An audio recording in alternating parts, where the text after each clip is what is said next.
بسم اللہ الرحمن الرحیم۔ مسائل کا سلسلہ نمبر 10، مسافر کی نماز کے مسائل۔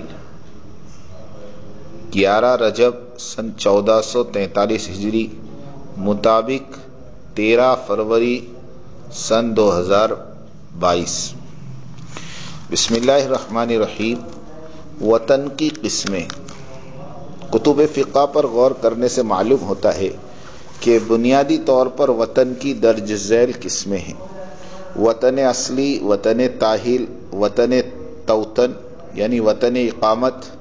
مستقل بھی وطن اصلی کے حکم میں ہیں: وطن اقامت عارضی، وطن سکنہ۔ وطن اصلی کی تعریف۔ وطن اصلی اس جگہ کو کہا جاتا ہے جہاں انسان کی پیدائش ہوئی ہو یا اس نے کسی جگہ کو مستقل سکونت کی جگہ بنا لیا ہو اور تا زندگی وہیں رہنے کا عزم ہو۔ وطن اصلی میں سکونت ضروری نہیں۔ اگر کوئی شخص اپنے آبائی وطن میں سکونت نہیں رکھتا بلکہ کبھی سال 2 سال میں 1-2 روز کے لیے وہاں جاتا ہے، پھر بھی وہ وطن اصلی ہی کے درجے میں ہوگا۔ وطن اصلی متعدد بھی ہو سکتے ہیں۔ جس طرح وطن اس جگہ کو کہا جاتا ہے جہاں آدمی پیدا ہوا ہو اور وہ اس کا آبائی وطن ہو، اسی طرح اگر کوئی شخص کسی دوسری جگہ کو مستقل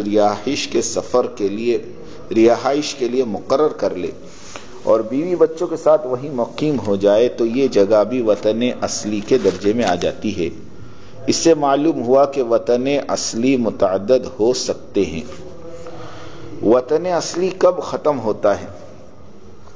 اگر کوئی شخص اپنے وطن اصلی سے بالکلیہ کوچ کر جائے اور وہاں مستقل رہنے کا ارادہ ختم کر لے تو یہ وطن اصلی باقی نہیں رہے گا۔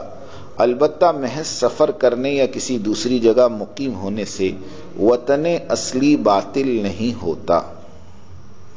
وطن تاحل۔ اگر کوئی شخص کسی شہر میں کسی عورت سے نکاح کر کے بیوی کو مستقل اسی شہر میں رکھنے کا ارادہ کرے تو یہ وطن تاحل کہلاتا ہے۔ اس کا حکم بھی وطن اصلی کے مانند ہے، یعنی شوہر جب بھی اس شہر میں آئے گا تو پوری نماز پڑھے گا اور جب تک بیوی کو وہاں رکھنے کا ارادہ ہے یہ وطن باقی رہے گا۔ سسرال کا حکم۔ شوہر نے اگر شادی کر کے اپنی بیوی کو اس کے میکے میں ہی مستقل چھوڑ رکھا ہے تو اس شوہر کے لیے وہ مقام وطن تاحل کے درجے میں ہوگا اور وہاں اگر تھوڑی دیر کے لیے بھی جائے گا تو نماز پوری پڑھے گا۔ اسی طرح بیوی جب رخصت ہو کر سسرال چلی جائے اور وہیں رہنے سہنے لگے تو اس کا میکہ اس کا وطن اصلی نہیں رہتا بلکہ سسرال ہی وطن بن جاتا ہے۔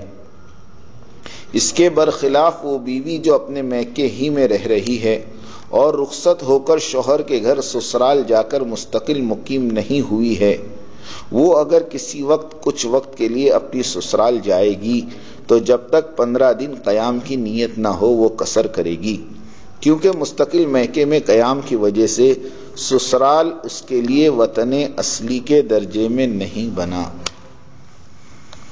وطن اقامت مستقل۔ جس شہر میں آدمی کاروبار یا مستقل ملازمت کے سلسلے میں مقیم ہو اور اس کا ارادہ یہ ہو کہ بلا کسی خاص عارض کے یہاں سے نہیں جائے گا تو یہ وطن توطن یا وطن اقامت مستقل کہلائے جانے کے لائق ہے اور اس کا حکم بھی وطن اصلی کے مانند ہے۔ جائے ملازمت وغیرہ کا حکم۔ عصر حاضر کے بعض محقق علماء اور مفتیان کے نزدیک موجودہ دور میں جو حضرات مستقل کسی ادارے کے ملازم ہوں یا کسی شہر میں کاروباری سلسلے میں مستقل مقیم ہوں اور ان کا ارادہ یہ ہو کہ یہاں سے کسی خاص سبب کے بغیر کہیں اور منتقل نہ ہوں گے تو یہ جگہ بھی ان کے لیے وطن اصلی کے درجے میں ہے اور یہاں بہرحال اتمام کے احکام جاری ہوں گے۔ تنبیہ: اس مسئلے کے بارے میں اکابر علماء کا اختلاف رہا ہے۔ بعض کتابوں میں جائے ملازمت کو وطن اقامت عارضی کے درجے میں رکھا گیا ہے، لیکن ہمارے نزدیک دلائل فقہی سے یہ بات ثابت ہوتی ہے کہ جائے ملازمت اور جائے معاش وطن اصلی ہی کے حکم میں ہیں اور احتیاط بھی اسی قول میں ہے۔ وطن اقامت عارضی، جس قابل رہائش جگہ کوئی شخص 15 راتیں ٹھہرنے کی نیت کرے جبکہ وہ جگہ اس کے لیے وطن اصلی کے درجے میں نہ ہو تو اس کو وطن اقامت کہا جاتا ہے۔ اقامت کی نیت معتبر ہونے کے شرائط۔ مسافر کی طرف سے نیت اقامت معتبر ہونے کی 5 شرطیں ہیں۔ نمبر 1، سلسلہ سفر موقوف کر دینا، یعنی سواری پر چلتے چلتے اقامت کی نیت کا اعتبار نہیں۔ جس جگہ اقامت کی نیت کی جا رہی ہے وہاں قیام کی صلاحیت ہونا، لہذا جنگل بیابان یا ویران جزیرے میں اقامت کی نیت کی تو اس کا اعتبار نہیں۔ جس جگہ ٹھہرنے کا ارادہ ہے اس کا ایک ہونا، لہذا اگر وہ الگ الگ مقامات پر 15 دن ٹھہرنے کا ارادہ کیا تو وہ معتبر نہ ہوگا۔ نمبر 4، کم از کم 15 دن ٹھہرنے کی نیت کرنا۔ نمبر 5، نیت کرنے والے کا اپنی نیت میں مستقل ہونا، یعنی نیت کرنے والے کا کسی اور کے تابع نہ ہونا۔ ابھی جو بیان کیا گیا اس میں تیسرے نمبر پر کہ جس جگہ ٹھہرنے کا ارادہ ہے اس کا ایک ہونا، لہذا اگر 2 الگ الگ مقامات پر 15 دن ٹھہرنے کا ارادہ کیا تو وہ معتبر نہ ہوگا۔